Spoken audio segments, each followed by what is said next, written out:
Bonjour à tous et bienvenue dans ce nouveau numéro de 100% Challenge.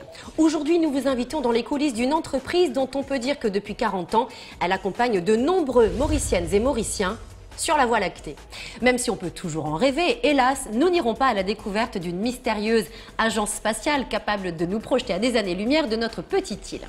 Nous partons à la rencontre d'une compagnie beaucoup plus proche, mais qui nous permet toutefois de réussir une forme originale de voyage immobile. Filiale du groupe Food & Allied, Morilet est effectivement une entreprise qui, depuis sa création, cultive la proximité avec son environnement. En même temps, elle invite les consommateurs à parcourir le vaste monde des produits laitiers frais. Pour proposer des gammes toujours plus variées, comprenant à la fois des laitages au goût 100% mauricien et d'autres élaborés selon des standards établis par de grandes marques internationales, les équipes de Morilet innovent depuis 40 belles années. Et en investissant dans les technologies et les savoir-faire, elles font tout pour continuer. Regardez. La production des rares fermes laitières de l'île Maurice ne couvre actuellement que quelques centièmes des besoins domestiques en lait et produits dérivés. Aujourd'hui, les consommateurs ont toutefois facilement accès à une grande variété de laitages frais, lesquels par nature ont pourtant des coûts d'importation élevés. C'est grâce à des produits made in Maurice, fruits de la volonté d'industriels pionniers, comme le groupe Food & Allied, dont la filiale Morilet innove depuis 40 ans pour mieux répondre aux attentes du marché, notamment en matière de bien-être. Nous travaillons avec du lait, nous travaillons avec des ferments lactiques pour faire le yaourt et ce sont en eux-mêmes de très bons ingrédients. Donc c'est vraiment de les mettre en scène de la manière la plus intelligente possible pour en faire de bons produits qui soient à la fois agréables à manger et qui à la fois vous font du bien. Comme pour toutes les bonnes choses qui se mangent, on commence par la mise au point d'une recette. Elle doit d'abord plaire aux gourmands, mais ne pas effrayer son porte-monnaie. L'innovation ou la mise au point d'un nouveau produit pour le marché commence avec le marché, avec le consommateur. Et c'est donc notre service marketing qui va nous faire part des attentes ou des besoins du consommateur à un prix grosso modo défini. Sur toutes les familles de Morilet, ça veut dire les yaourts, le lait et les crèmes glacées. Donc quand on va mettre comme ça au point une nouvelle recette, il y a déjà la recherche des ingrédients. Il y a toute une série d'essais sur les ingrédients. Ça peut être des arômes, des préparations de fruits, des couleurs, des ingrédients laitiers. Donc on va commencer à faire une petite cuisine au laboratoire, comme vous en faites chez vous dans votre cuisine. Et en ce faisant, nous allons nous assurer que nous allons respecter les lois locales. Ensuite, on va s'occuper aussi de l'emballage. Et après, qu'est-ce qu'on met sur l'emballage? Donc tout ce qui est l'étiquetage nutritionnel, la liste des ingrédients, les autres informations importantes pour le consommateur sont mises au point. Pendant tout le processus, nous allons valider avec le client, le marketing. On le valide aussi avec le franchiseur. Ce sont surtout des grandes marques internationales qui élaborent des produits vedettes dont elles définissent la recette, la présentation et même un marketing réputé efficace. Reproduire tout cela est moins simple qu'il n'y paraît. Et ensuite, quand on est presque prêt, on va faire des essais industriels. Donc avant, on aura fait des petits essais de laboratoire pour voir quels sont les éventuels petits ajustements qu'il faut faire. Et on lance le produit. Le contrôle qualité, pendant tout ce temps, lui, nous aura accompagnés. Il va accompagner la première production de manière peut-être plus proche. Et ensuite, nous allons donc libérer à la vente le produit s'il satisfait à tous les contrôles et à toutes les exigences. L'exigence. Cette valeur guide les équipes de l'entreprise depuis la fabrication locale des premiers yaourts. Un moment d'histoire. Au début des années 70, l'île Maurice vient d'avoir l'indépendance. 95% de l'économie dépend de l'industrie sucrière, de la canne à sucre, etc. Donc la grosse majorité de la population travaille dans l'industrie sucrière avec un pouvoir d'achat assez bas. Le yaourt n'existait pas à Maurice, ok? Il n'existait pas, mais pourtant les gens étaient très attachés au yaourt et souvent des parents qui allaient à la Réunion rapportaient des yaourts pour leurs enfants ou pour leurs neveux, etc. parce que ça faisait plaisir. Donc c'était comme un rêve un peu dans les esprits. Le rêve, en provenance de la Réunion, prend forme avec des partenaires qui produisent déjà Yoplait sur l'île Sœur.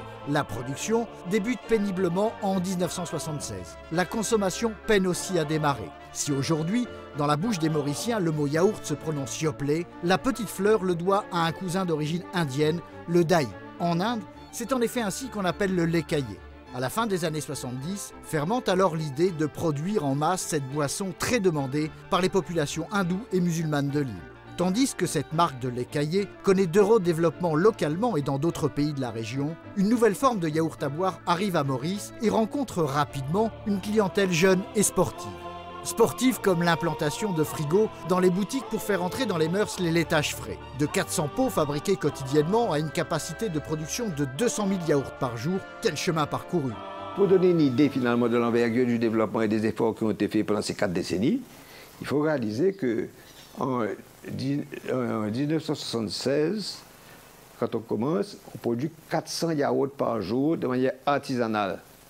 Aujourd'hui, Morilait, évidemment, qui est une usine développée, moderne, etc., produit 18 000 tonnes de produits laitiers par an, dont 8 000 tonnes sont des produits Yoplait. Yoplait est la première marque internationale représentée à Maurice par la branche laitière du groupe Food & Line. Pour trouver des relais de croissance et se diversifier, Morilait continue de développer, selon des standards mondiaux, ses propres produits et d'autres en partenariat avec des franchises de renom. Soit aujourd'hui plus de 250 références au total. Après le yaourt, nous avons passé au lait. Nous avons fait un lait aromatisé qui au départ était un lait pasteurisé, donc avec une très courte durée de vie. Ensuite, quand nous sommes arrivés dans cette nouvelle usine, on a ajouté 2 familles de produits, les familles des laits de longue conservation Candia et les familles de crème glacée sous marque Nico. Donc là aussi, ça a été en continu des développements de produits de standard international, mais aussi de développement de produits dans la mesure du possible adaptés au goût mauricien. Avec le lancement de, par exemple, une glace à base de kulfi. Et nous avons sans cesse continué dans cette direction-là, jusqu'à aujourd'hui d'ailleurs.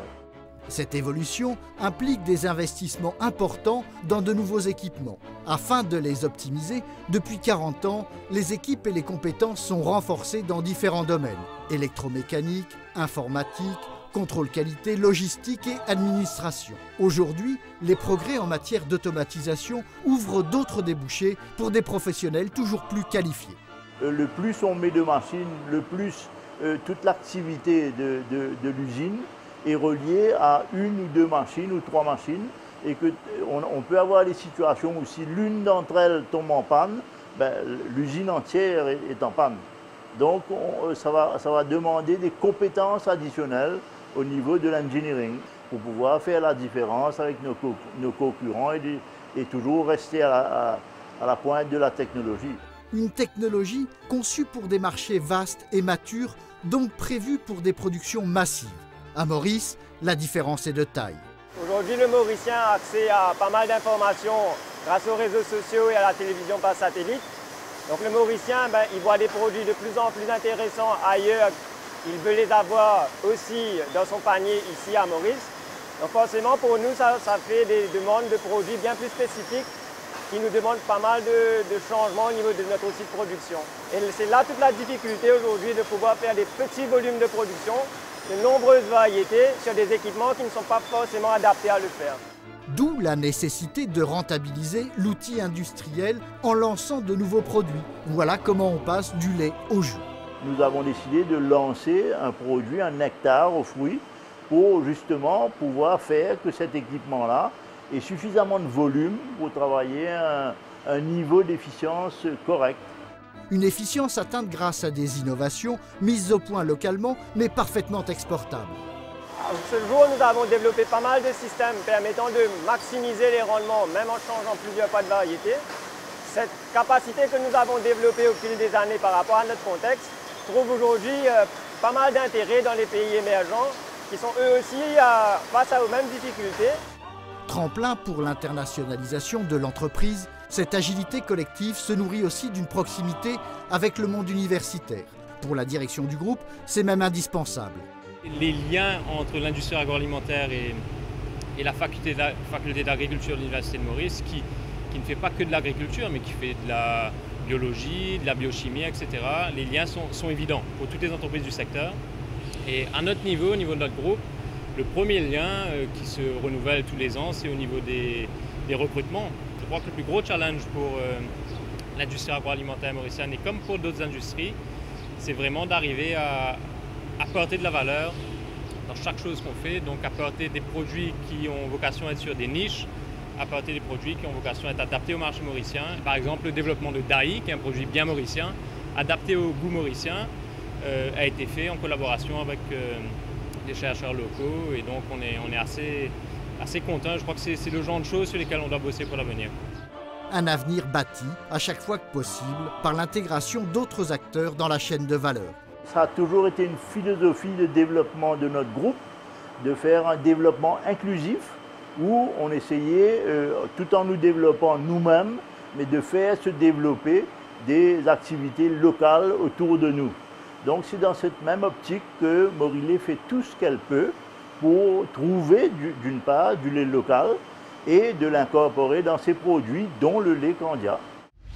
L'avenir de l'industrie manufacturière mauricienne et en conséquence des emplois qu'elle crée passe en effet par des efforts importants en matière de recherche et développement.